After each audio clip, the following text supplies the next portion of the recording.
உனக்கு அந்த ஆசீர்வாதத்தின் தேசத்தை உனக்கு தருவேன். ஹல்லேலூயா. ஒரு ஆசீர்வாதமான காரியங்களை நான் உனக்கு செய்வேன் என்று வாக்குத்தத்தமாக இந்த காலை வேளையில கர்த்தருடைய ஆவியானவர் பேசிக்கொண்டே இருக்கிறார்.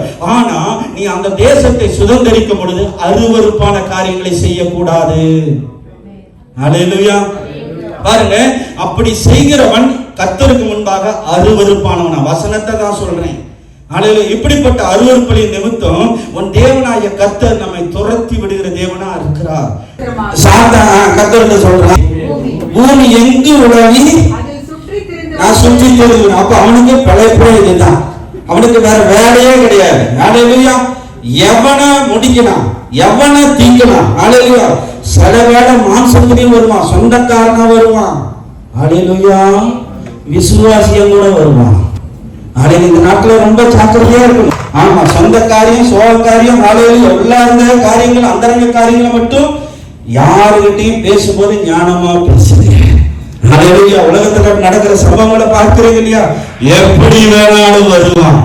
அவன் பாருங்க, சாத்தான் சொல்றான், எனக்கு வேற வேலையே கிடையாது, பூமி எங்கும் உலாகி ஒவ்வொரு குடும்பத்தையும் கெடுக்கிறதா என் வேலை. ஹல்லேலூயா. சபையை கெடுக்கிறது தான் என் வேலை, ஊழியக்காரனை கெடுக்கிறது தான் என் வேலை. அவனே ஸ்டேட்மெண்ட் கொடுக்கிறான் பாருங்க. இனி 8வது வசனத்துக்கு வருவோம். கர்த்தர் சாத்தானை நோக்கி, என்னுடைய தாசனாகிய யோபின் மேல் நீ கவனம் வச்சியா? அவன் உத்தமன், சன்மார்க்கன், யாருக்கு பயப்படுகிறவன்? தேவனுக்கு பயப்படுகிறவன். அவனை போல் இந்த பூமியில ஒருவரும் இல்லை என்ற சாட்சி நம்மை குறித்து கர்த்தர் இந்த நாளில் சொல்லுவாரா? சொல்லுவாரா? விசுவாச பிள்ளைகளே, ஒரே ஒரு அண்ணன் தான் சொல்றாரு. ஹல்லேலூயா. மற்றவங்களுக்கு சந்தேகமா இருக்கா? ஏன்? ஹல்லேலூயா. வீட்டுல சாட்சி இல்லையா? குடும்பத்துல சாட்சி இல்லையா? ஹல்லேலூயா. யாரெல்லாம் வாயினாலும் சரி செய்கிறனாலும் சரி தேவனுக்கு பிரியமில்லாத காரியங்களை செய்யும் போது பிசாசு உங்ககிட்டே வந்துடும். ஹல்லேலூயா. அப்புறம் ஆசீர்வாதம் வரல, ஆசீர்வாதம் வரல. இயேசுவே, எங்க பாஸ்டர் நானும் 10 வருஷமா சொல்லிட்டு இருக்கிறேன், அவரும் ஜெபிக்கிறார், எனக்கு ஆசீர்வாதம். நீ ஜெபிச்சாயா? நீ ஜெபிச்சியா? நீங்க ஜெபிச்சீங்களா? நீங்க ஜெபிச்சீங்களா? வேத வசனத்தை படித்தீங்களா? ஹல்லேலூயா. ஹல்லேலூயா. உபவாச ஜெபத்துக்கு வர்றீங்களா? சரியான நேரத்தில் ஆராதனை செய்றீங்களா? ஹல்லேலூயா. அதைத்தான் கர்த்தர் பார்க்கிறார். பாருங்க, பிசாசு ஆவின் வைராக்கியத்தில் நிறைந்தவனாக கர்த்தர் நம்முடைய வாழ்க்கையில சில காரியங்களை அனுமதித்திருக்கிறார் என்றால் அது வரும் நாட்களிலே அது ஆசீர்வாதமாக மாற்றி தரும்படியாக. ஒருவேளை குடும்பத்தை குறித்த பிரச்சனைகளா இருக்கலாம், பிள்ளைகளை குறித்த வயசா காரியத்தை குறித்து எது வேண்டாலும் இருக்கலாம். நீங்க சோர்ந்து போகாம இரவும் பகலும் கர்த்தருடைய சமூகத்தில் நீங்க இருக்கும் பொழுது நிச்சயமாக எல்லா சோதனைகளை மாற்றி ஆசீர்வாதமாய் மாற்றி தருவார். ஐயா, விசுவாசிக்கிறீங்களா? நிறைய பேருக்கு விசுவாசமே வரலையே.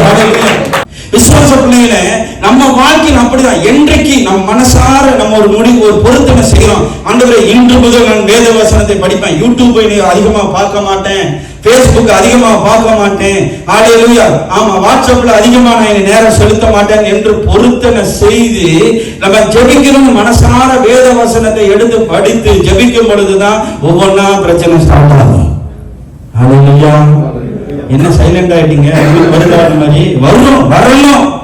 எதுக்கு தெரியுமா வருது? அப்பதான் நம்ம ஜெபிப்போம். அக்கினி.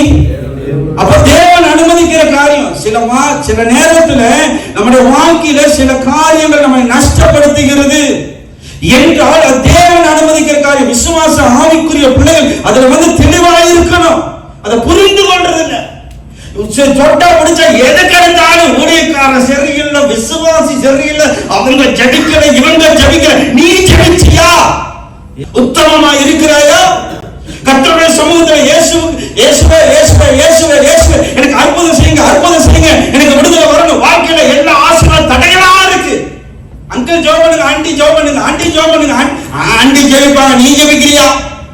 இயேசுவின் நாமத்தில் இன்றைக்கு ஒரு பொருத்தனையோடு கர்த்தருடைய சமூகத்தில் ஒப்புக்கொடுக்கும் பொழுது நிச்சயமாக அந்த ஆசீர்வாதத்தின் கரம் உங்கள் மேல் இறங்கும். நான் வைராக்கியமா சொல்றேன், ஆவியின் வைராக்கியத்தோட சொல்றேன், இயேசுவின் நாமத்தினாலே. பாருங்க, ஆண்டவரே இருந்தது என் பிள்ளைகள் மட்டும்தான், அதை தான் நம்பிட்டு இருந்தேன். பிள்ளைகளையும் போட்டுட்டீங்களா ஆண்டவரே? பாருங்க, இருந்த பிள்ளைகளையும் ஹல்லேலூயா போயாச்சு, எல்லாம் நஷ்டம், எல்லாம் இருந்த சொத்து போச்சு, பணம் போச்சு, எல்லாம் போச்சு, கடைசியில இருந்த பிள்ளைகளும் போச்சு. ஹல்லேலூயா. விசுவாச பிள்ளைகளே, ஒருவேளை இந்த நேரத்துல எல்லாமே என்னை விட்டு போயிருச்சு. நான் ஏற்கனவே வந்து நூடுல்ஸாய் உட்கார்ந்துட்டு இருக்கிறேன். மறுபடியும் பிரச்சனை, மறுபடியும் பிரச்சனை, தாங்க முடியல. கர்த்தருடைய ஆவியானவர் இந்த நாளில் உங்களோடு பேசிக்கொண்டு இருக்கிறார். மகளை கலங்காதீங்க. எந்த பிரச்சனையில் வாழ்ந்தாலும் வரட்டும், என்ன வேணாலும் சூழ்நிலையில் வரட்டும், நீங்க ஒரே ஒரு காரியம் மாத்திரம் செய்யுங்க. கர்த்தருடைய சமூகத்தில் முழங்கால் நின்று இயேசுவே என்று கூப்பிடுங்க. ஏற்ற நேரத்தில் அவர் சர்வ வல்லவராக இருக்கிறார், அற்புதங்களை செய்யும்படியாக. இந்த நேரத்தில் கர்த்தருடைய ஆவியானவர் சிலவரோடு பேசிக்கொண்டு இருக்கிறார். ஒருவேளை உள்ளார்ந்த இருதயத்தில் நீ என்னையா சொல்ற ஊழியக்காரன், நீ பேசிட்டு போயிடுங்க, எனக்கு இருக்கிற கஷ்டம் எனக்கு தானே தெரியும், என் பிள்ளைகள் பாடி எனக்கு தானே தெரியும். எவ்வளவு கடன் பார ஒரு நாள் தீர மாட்டேங்குது. நான் இங்கிருந்து அங்க மறிக்கிறேன், அங்கிருந்து இங்க மறிக்கிறேன், ஏதாவது பண்ணி பார்க்கிறேன், தேவைகள் பூர்த்தியே ஆக மாட்டேங்குது. கர்த்தருடைய ஆவியானவர் இந்த நேரத்தில் உங்களோடு பேசிக்கொண்டு இருக்கிறார். யோபுக்கு வந்த பிரச்சனையுடைய உங்களுக்கு வரும்போது மீண்டும் பிரச்சனை வந்து கொண்டேதான் இருக்குது. ஹல்லேலூயா. பாருங்க, அவன் ஆராதிக்கிற இயேசு ஜீவன் உள்ளவர், எனக்காக சிலுவையில ரத்தம் சிந்தி என்னை வாழ வைப்பார். அந்த இயேசு உங்களை வாழ வைப்பார். இந்த நாளில் அற்புதம் செய்ய அவர் ஜீவனுள்ள தேவனா இருக்கிறார். விசுவாசத்தோடு கரங்களை தட்டி உற்சாகமா அபிஷேகிக்கப்பட்டவர்கள் எங்கள் அபிஷேகத்தில் நிரம்பி உங்க சரீரத்தில் உள்ள எல்லா பலவீனங்கள் இந்த வேலையில சரீரத்திற்கு வெளியேறுவதாக அக்கினி ஆவியானவர் உங்களுடைய பிள்ளைகளுக்கு எதிராக தடை செய்து கொண்டிருக்கிற எல்லா சபிக்கப்பட்ட ஆவிகளை இயேசுவின் வல்லமையின் அதிகார நாமத்தினாலே இப்போது அந்த சரீரத்தை விட்டு வெளியேறுவதாக, அந்த குடும்பங்களை விட்டு வெளியேறுவதாக, அந்த பிள்ளைகளை விட்டு வெளியேறுவதாக இயேசுவின் நாமத்தினாலே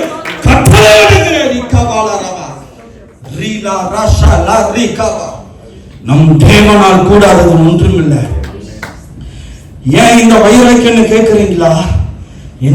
நான் உங்க மத்தியில ஜீவனுள்ள சாட்சியா இருக்கிறேன். ஹல்லேலூயா.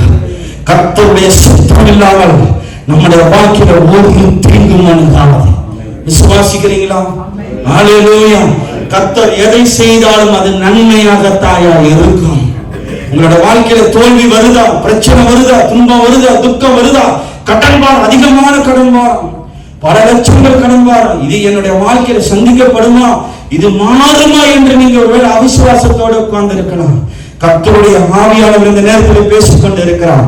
இந்த பலிபீடத்தில் என்னை ஒப்புக் கொடுத்து இயேசுவின் நாமத்தினாலே உங்களுடைய வாழ்க்கையில் உள்ள சூழ்நிலை மாறும்படியால் ஏற்றுக்கொள்ளுங்க. கரங்களை கட்டி அபிஷேகப்பட்ட நல்ல வாயிலை தந்து அபிஷேகத்தில் நிறைந்து மீண்டும் வர்றான் பாருங்க. அப்பா தாங்கவே முடியல. நான் இப்பதான் முடிஞ்சு போய் கொஞ்சம் எலும்பலான்னு நினைக்கிறேன், மறுபடியும் வந்துட்டாங்க. ஹல்லேலூயா. நான் சொன்ன பாத்தீங்களா, பிசாசு எந்த ரூபத்துல வேணாலும் வருவான். மனுஷனா வருவான், மாம்சமா வருவான், சொந்த பந்தமா கூட பிறந்தவனா வருவான், அவனா வருவான், இவனா வருவான், அவளா வருவான், இவனா வருவான். ஹல்லேலூயா. ஊழியக்காரனா வருவான், விசுவாசியா வருவான், அப்படி வருவான், இப்படி எப்படி வேணாலும் பிசாசு வருவான். ஹல்லேலூயா. சிந்தனையை கெடுக்கும்படியாக, ஆவிக்குரிய வாழ்க்கையிலே முன்னேற விடாதபடி, ஆவிக்குரிய வளர்ச்சியை தடை செய்யும்படியாக அந்த சாத்தான் எப்படி வருவானா, எப்படி வேணாலும் வருவான். பிசாசே, சாத்தானே, இயேசுவின் நாமத்தினால அவனுக்கு வேலையே இதுதாங்க. நம்ம தான் ஜாக்கிரதையா இருக்கணும். பாருங்க, மறுபடியும் ஸ்டேட்மெண்ட் கொடுக்குறான் பாருங்க. பூமி எங்க உலகம், எனக்கு வேற வேலையே இல்லை.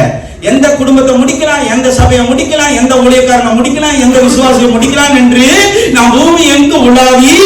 அப்பொழுது கர்த்தர் சாத்தானை நோக்கி என் தாசனாகிய யோபின் மேல் கவனம் வைத்தாயோ, உத்தமனும் சன்மார்க்கனும். மீண்டும் சாட்சி கொடுக்கிறார் பாருங்க.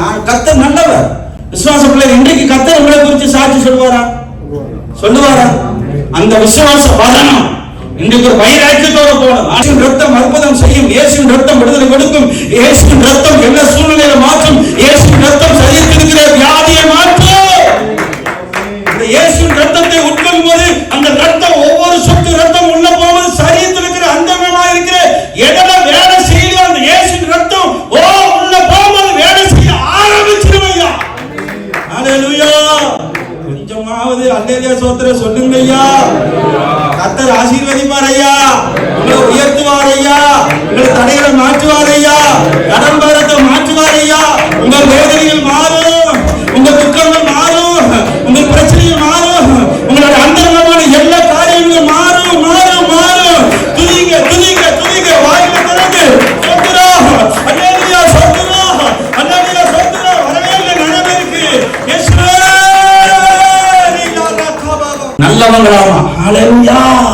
பாருங்க, எல்லாம் முடிஞ்சு, நொந்து நூடுல்ஸ் ஆகி எல்லாம் முடிஞ்சு கர்த்தர் ஆசீர்வதிக்க ஆரம்பிச்சோன்னா எல்லாம் சொந்தக்காரன், சோகக்காரன், சூனியக்காரன், வந்தவன் போனவன் எல்லாம் அவனை தேடி வர ஆரம்பிச்சிட்டாங்க.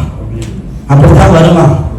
நாளைக்கு பேக்கெட்டு காலியா இருக்கும்போது ஒருத்தனும் வரமாட்டான், சொந்தக்காரன் வரமாட்டான், ஊருக்கு போன் பண்ணி இருக்கிறியா சத்தியானு கேட்க மாட்டான். ஹல்லேலூயா. ஆனா உங்க கையில கொஞ்சம் காசுகளை பேங்க்ல போட்டுட்டு நீங்க போகும்போது நல்லா போட்டு சூட்டு போட்டு போய் இறங்கி பாருங்க, மக்களே வாடா, மோனே வாடா. ஹல்லேலூயா. மரியாதையா அவன் எதெல்லாம் இழந்தானோ அதை விட ரெட்டிப்பாக ஆசீர்வதிப்பார்.